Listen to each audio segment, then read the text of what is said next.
Hello friends, welcome back to our channel. Tiruchendur దక్షిణ భారతదేశంలోని తమిళనాడు రాష్ట్రంలోని తూత్తుకుడి జిల్లాలో ఉన్న ఒక చిన్న కానీ అందమైన తీర పట్టణం.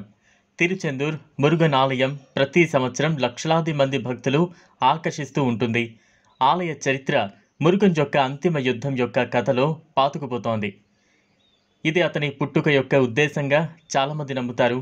ఒకే సరిహద్దులో విష్ణువు మరియు శివుని యొక్క వివిధ అవతారాలను కలిగి ఉన్న భారతదేశంలోని కొన్ని దేవాలయాలలో తిరుచెందూరులోని ఈ మందిరం సుదీర్ఘమైన యుద్ధం తర్వాత రాక్షస రాజు సూరపద్మన్పై మురుగన్ సాధించిన విజయానికి గుర్తుగా నిర్మించబడింది.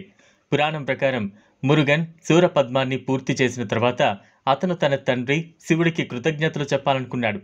దానికోసం అతను దైవిక వాస్తు శిల్పి మాయన్ను పిలిచాడు మరియు మందిరం వేయబడింది. తిరుచెందూర్ మురుగన్ ఆలయ అందాలు మంత్రముగ్ధులను చేస్తాయి. అవాస్ట్ మండపం 124 స్తంభాలను కలిగి ఉన్న ప్రధాన ఆలయ ప్రవేశాన్ని అలంకరించింది. ఆలయ ప్రధాన ద్వారం దక్షిణాభిముఖంగా ఉండి మొదటి ఆలయ ప్రాకారంలోకి తెరుచుకుంటుంది. అది శివిలి మండపం. పశ్చిమ గోపురం ఈ ద్వారం వెలుపలి వైపున ఉంది.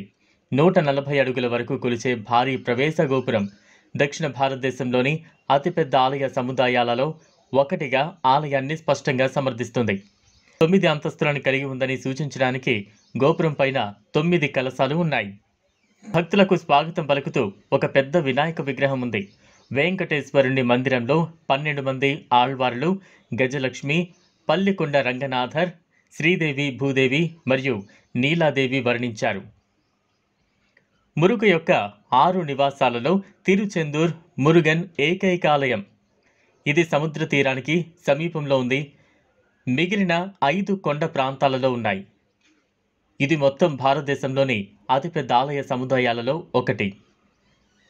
మరియు Singapore, Malaysia, Sri Lanka, England, Australia వంటి దేశాల నుంచి భక్తులు తరలివస్తూ భారతదేశంలోని అత్యధికంగా సందర్శించే ఆలయ సముదాయాలలో ఇది కూడా ఒకటి. పశ్చిమ ద్వారంలో రాజగోపురం ఉన్న ఏకైక ఆలయం ఇది. ఈ ఆలయాన్ని రాజులు నిర్మించలేదు, కానీ 3 పవిత్ర సాధువులు నిర్మించారు. సంపద మరియు నిధుల పరంగా ఇది అగ్రపోటీదారులలో ఒకటి మరియు భారతదేశంలోని అత్యంత సంపన్న దేవాలయాలలో ఒకటి.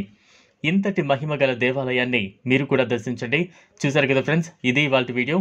ఈ వీడియో కనుక మీకు నచ్చినట్లయితే లైక్ చేయండి, షేర్ చేయండి, ఛానల్ను సబ్స్క్రైబ్ చేసుకోండి. Thanks for watching.